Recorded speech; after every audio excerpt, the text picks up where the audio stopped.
विधायकगण, सारे पत्रकार बंधुओं को भी मैं धन्यवाद देना चाहूंगा। हम डूंगरपुर बांसवाड़ा में एक आभास होता था कभी कि मीडिया हमें कवरेज नहीं कर पाती। इसमें थोड़ी कमी हमारी भी थी, थोड़ी मीडिया की भी थी कि मीडिया हम तक नहीं पहुंच पाती थी, हम मीडिया तक नहीं पहुंच पाते थे।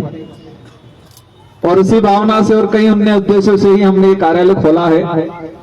इस कार्यालय उद्घाटन में हमारे पहुंचे हुए मंच पे विराजमान हमारे धानका समाज के, साथ ही देवासी समाज के, हमारा एससी समुदाय, ओबीसी समुदाय और समस्त समुदाय से पहुंचे हुए प्रभुत्वगण, हमारी माताएं बहनें, सारे युवा साथी लोगों ने एक मैसेज बना रखा था, इस तरह से माहौल बना रखा था कि ये पार्टी डूंगरपुर बांसवाड़ा की है। लेकिन ये कार्यालय खुला तब सबको एहसास होगा ये बांसवाड़ा की नहीं, राजस्थान की है और वर्तमान में सबसे बड़ी तीसरी पार्टी के रूप में अपना स्थान रखती है। मैं मेरी बात शुरू करने से पहले ये जो वट वृक्ष बना है आज, जो भी कहें हम छोटा मोटा, हम आज 5 विधायक हमारे, मैं सांसद के रूप में राजस्थान में तीसरी बड़ी पार्टी के रूप में, इस पार्टी को यहां तक लाने में कई लोगों का योगदान रहा है, कई ने कुर्बानियां दी है। इस पार्टी को मुझे सांसद बनाने में कई ऐसे लोग होंगे जिन्होंने रात दिन मेहनत किया, हो सकता है वो आज गुजरात में मजदूरी कर रहा होगा, कहीं कामकाज कर रहा होगा। मैं बैठे बैठे सोच रहा था, वो वक्त याद आ रहा था जब शुरुआत किया था हमने, तो लोग हंसते थे और विरोधी भाषण देते थे कि जिनका कोई आगे पीछे नहीं है, जिनका कोई माई बाप नहीं है, जिनका एक वाड़पंच भी नहीं है, वो क्या करेंगे। हमने वो दौर भी देखा है कि हमें सार्वजनिक जगह नहीं मिलती थी सभाओं के लिए। हमें वो दौर भी देखा है कि हमारे पास टेंट नहीं हुआ करता था। हम प्रकृति की गोद में, उन पहाड़ों में, आम के पेड़ के नीचे, पीपल के पेड़ के नीचे भी शुरुआत किया है। और हम ये एहसास करते थे, कोई सरपंच भी अगर हमारे बीच में आ जाए तो हमें थोड़ी महसूस होता था कि यार हमारा कोई आया।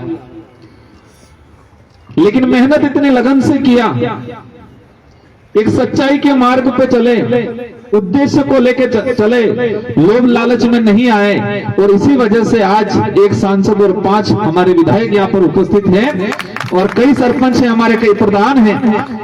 और मुझे विश्वास है हमारे पदाधिकारियों पे, इस पार्टी की विचारधारा पे, हमारे उद्देश्य पे कि आने वाले समय में राजस्थान ही नहीं पूरे देश के अंदर एक शानदार परफॉर्मेंस होगा।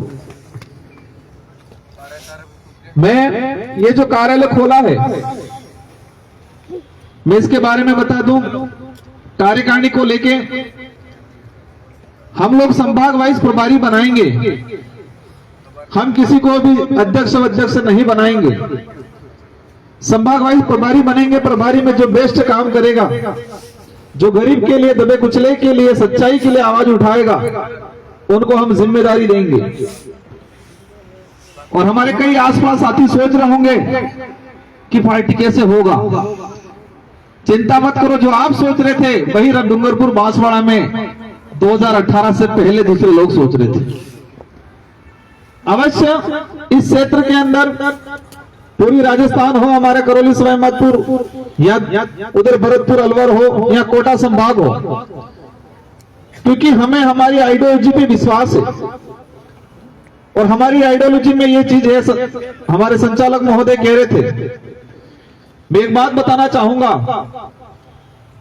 मैं इस पार्टी में हमारा कोई सुप्रीमो नहीं है, मैं इस पार्टी का एक मामूली सी कार्यकर्ता हूं। भले आज मुझे सांसद बनाया गया है, और हमारी पार्टी की बखूबी ये है कि कोई भी हो, अगर पार्टी में अनुशासनहीनता करता है तो उसको पनिशमेंट किया जाता है। आज मैं सांसद हूं, मैं 2 बार विधायक बना, मैं पार्टी में अच्छी जगह रखता हूं, इसके बावजूद भी मैं मेरी टिकट मेरी इच्छा से नहीं ले सकता हूं। मेरे निर्वाचन क्षेत्र की जनता तय करेगी कि इसको टिकट देना है या नहीं देना। इस तरह की खूबसूरत सिलेक्शन प्रणाली किसी भी पार्टी में नहीं मिलेगी।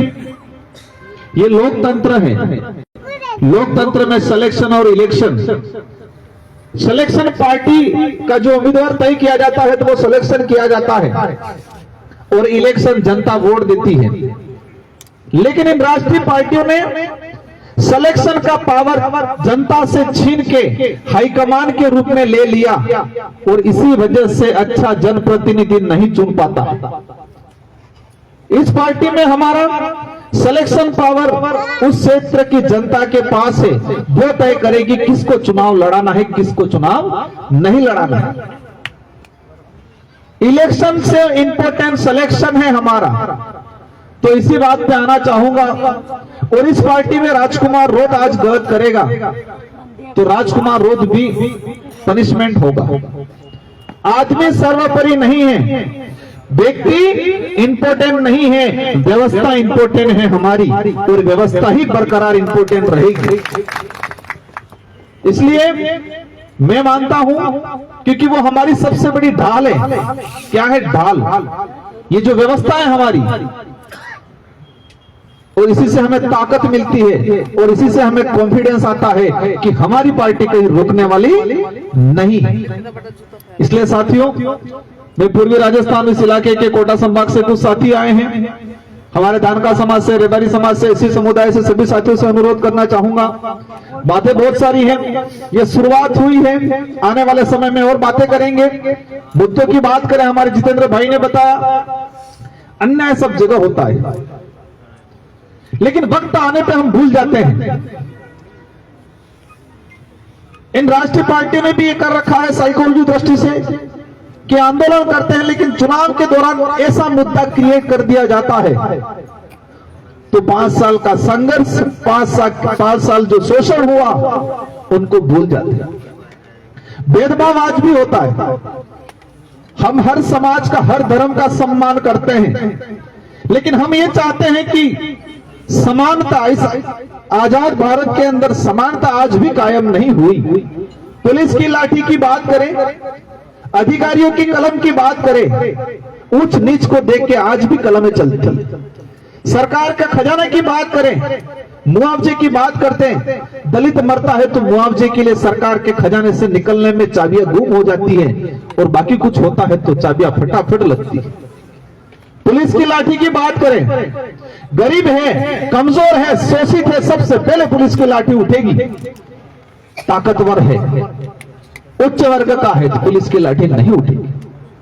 इन सारी बातों को ध्यान में रखते हुए ये विचारधारा, हम हर समाज के व्यक्ति को स्वागत करते हैं जो मानवता में विश्वास रखता है और मानवता सबसे बड़ा धर्म है उसको मानता है, संविधान को सर्वोच्चता देता है, क्योंकि हमारे देश का सबसे बेस्ट ग्रंथ माना जाता है संविधान। साथियों, समरता के साथी आए हुए हैं। देवली उनियारा का जो घटनाक्रम हुआ, पूर्व साथियों ने इसका वखान किया।